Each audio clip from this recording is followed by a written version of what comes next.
Para muita gente, Dostoiévski não é só o melhor e maior autor russo, mas sim de toda a literatura, e é claro que todo mundo deve lê-lo. Mas a literatura russa não se resume só a Tolstói, e fazer esse caminho pode custar o seu gosto literário, assim como aconteceu lá na escola quando nos introduziram de forma errônea aos clássicos. Por isso, está na hora de você conhecer outros autores e outras obras russas que podem te ajudar na sua caminhada para conhecer e gostar de literatura russa. Um comentário que quase sempre aparece aqui no canal é: Ana, por onde eu começo a literatura russa? Ou esse aqui da Tainara.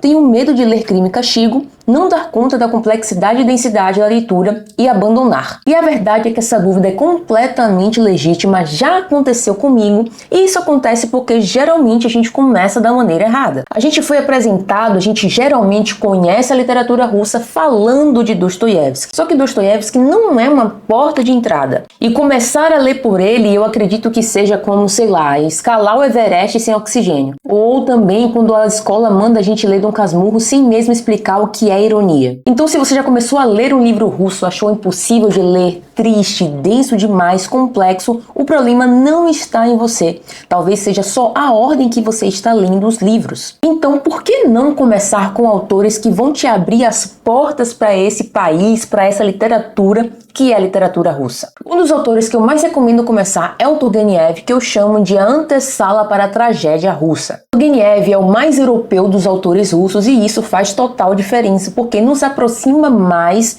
da história do que os outros autores que são muito mais, podemos dizer, russos do que o Turgenev. E isso não é uma crítica, mas sim uma possibilidade de você começar por um autor que se aproxima mais de uma linguagem e de um pensamento que nós já estamos acostumados. O seu romance Primeiro Amor é um romance que a gente pode dizer que é uma iniciação à literatura russa, porque vai tratar de temas universais. O amor, a perda, a frustração, o amadurecimento, tudo isso dentro de um cenário que é profundamente russo. A história se passa em Moscou num verão abafado, dentro de uns casarões que essas famílias ricas costumavam passar essa estação. E aqui está um ponto bem importante. Dentro dessa aparente delicadeza desse livro, a gente está vendo a estrutura social da Rússia no século XIX. As famílias nobres decadentes, os criados, as diferenças de classes, como que uma classe social vai te definir a sua posição social também dentro daquela sociedade. Nós temos a casa, o servilismo, nós temos a relação entre pai e filho também. Então, apesar dessa leveza europeia com que Turgenev escreve, ele estava mostrando essas rachaduras que a Rússia já apresentava. Então, eu diria que Primeiro Amor não é um livro russo pela tragédia, porque há tragédia ali, né? A gente vai ver que o filho, enfim, não vou contar porque o pessoal não gosta de spoiler, mas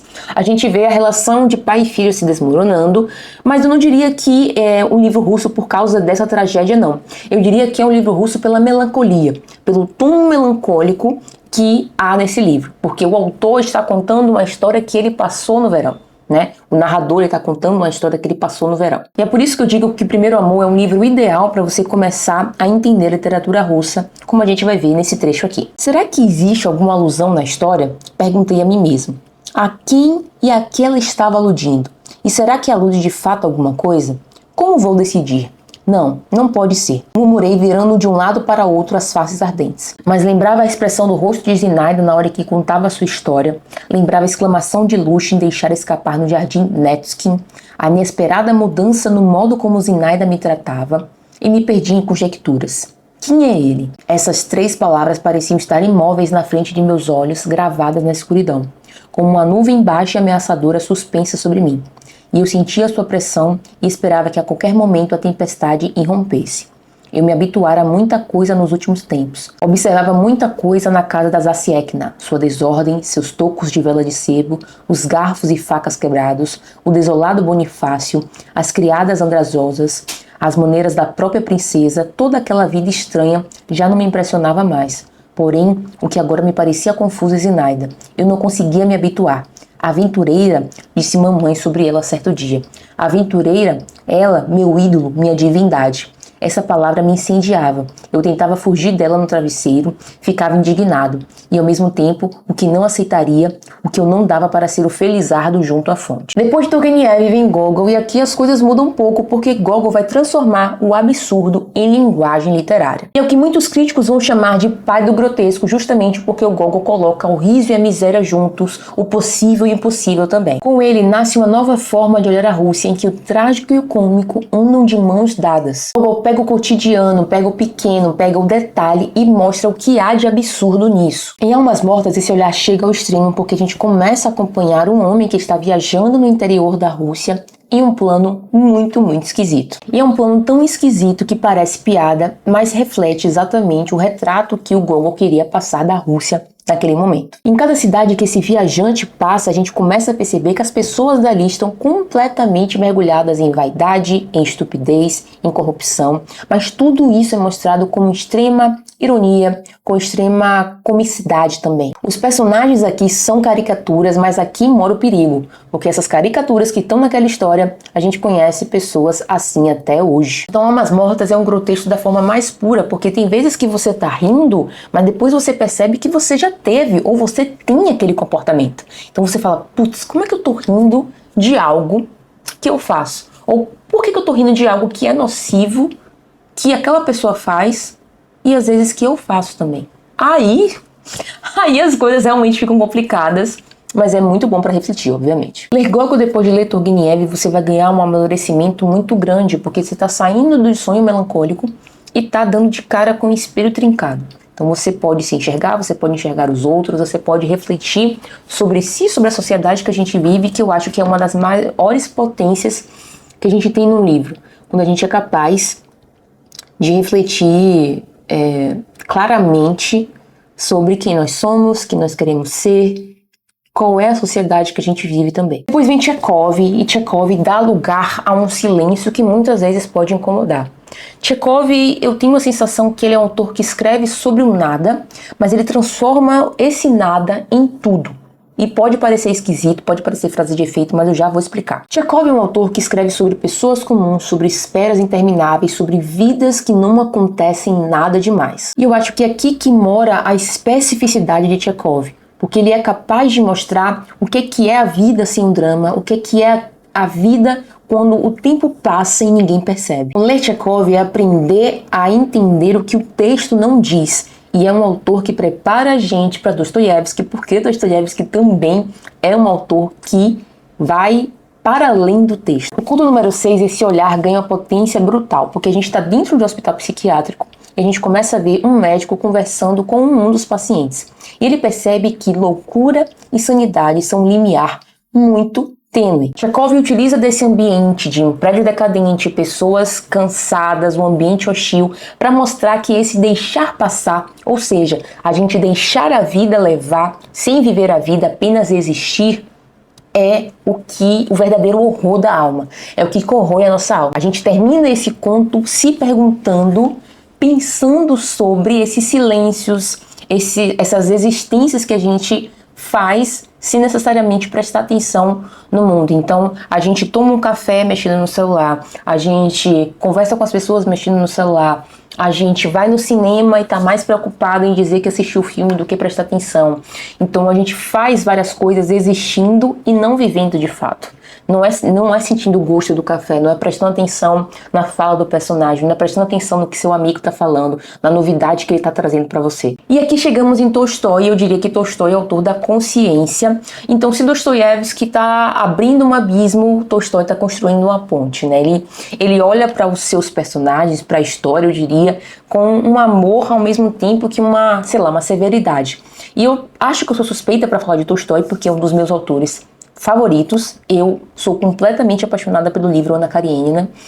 É um dos livros mais legais, divertidos e bem escritos que eu já li em toda a minha vida. E tudo bem que eu ainda tenho eu espero, que eu tenho uma vida inteira para ler livros, mas até então, Ana Karenina é meu top 1 de livros da minha vida inteira. Ana Karenina é nada mais e nada menos do que uma história sobre família. E dentro dessa história sobre família nós temos desejo, moral e culpa. Mas Tolstói na história nunca vai falar sobre moralismo, ele vai falar sobre escolhas. Os personagens vão fazer escolhas e eles vão ter que arcar com as consequências dela. A narrativa vai mostrar uma Rússia dividida entre cidade e campo, entre modernidade e tradição. Tudo isso geram tensões, geram debates para essa história. Ana é uma mulher da alta sociedade que, sufocada pelas suas obrigações, pelos seus próprios desejos, decide que precisa viver o seu desejo, precisa viver a sua vontade. Ana é uma mulher que vive em alta sociedade, mas que está completamente sufocada por suas obrigações,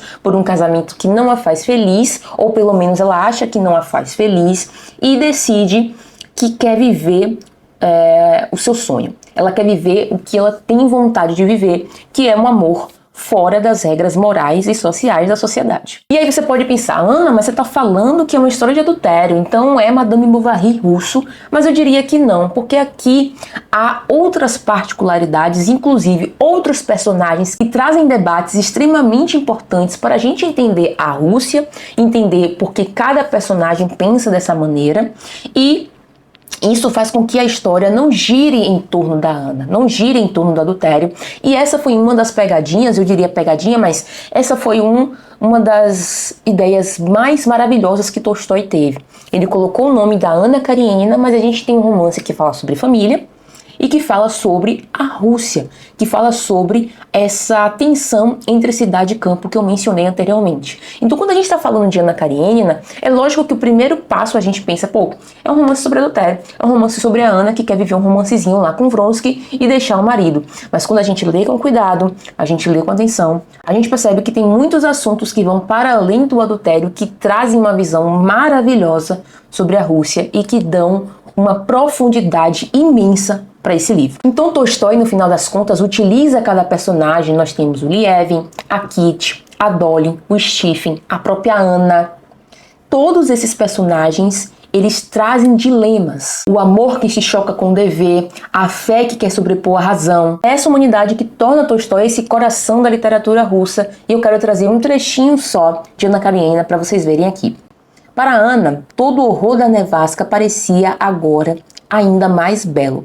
Vronsky falara exatamente o que a alma de Ana desejava, mas que a sua razão temia. E é justamente essa jornada de Turgenev a Tolstói, de Gogol, Tchekov até Dostoiévski que nós vamos fazer no Clube Leituras em Série, agora na terceira temporada. Pra quem não sabe, eu tenho um clube de leitura temático que já está na terceira temporada. A ideia do clube é ler por temporadas, mas como é que isso funciona, Ana? A cada temporada a gente tem um tema diferente, e a partir desse tema nós vamos ler autores que conversam com ele. Ou seja, nada só de clássicos ou só de contemporâneos, nós vamos ler literatura de modo geral. E agora que a gente está chegando na terceira temporada, eu resolvi já revelar o tema, nós vamos ler autores russos. Serão 4 autores e mais alguns bônus, como por exemplo, mulheres na literatura russa. Assim que você entra no clube, você tem direito às aulas gravadas que você pode assistir quando e como quiser. Nós também temos encontros ao vivo para trocar ideia, você também tem acesso a materiais imersivos e, claro, um grupo de discussão direto lá no WhatsApp para poder você discutir quando quiser. E para os primeiros que entrarem também terão acesso a um brinde físico que chega direto na sua casa. E um dos propósitos dessa terceira temporada é te preparar para ler Dostoiévski com calma, com profundidade e na certeza de que você está lendo da melhor maneira. Porque ler esses autores sozinho pode ser difícil. Alguns requerem um conhecimento histórico,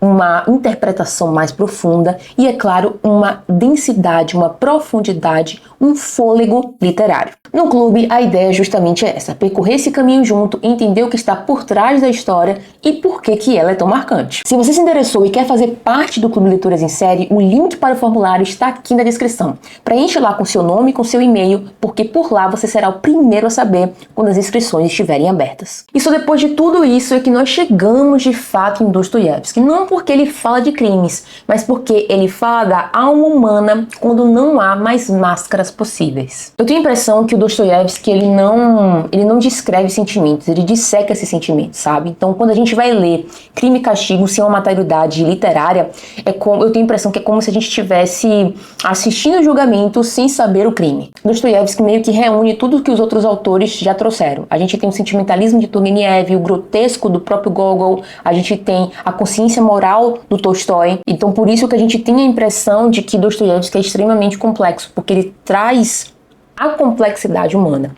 A gente acha que nós não somos complexos, mas somos complexos. E quando essa complexidade ela se transpõe ela se imprime nessas páginas, a gente acha difícil. Com um preparo, com uma atenção, quando a gente compreende o que Dostoiévski quer passar pra gente, culpa, redenção, tudo isso nos leva a ter diversos pensamentos, e é completamente normal. No final das contas, a literatura russa não foi feita para consolar. Ela te desmonta, te examina e te devolve diferente. Se você começar do jeito certo, você vai perceber que esses autores são uma forma de se reconhecer. E eu te vejo no próximo vídeo.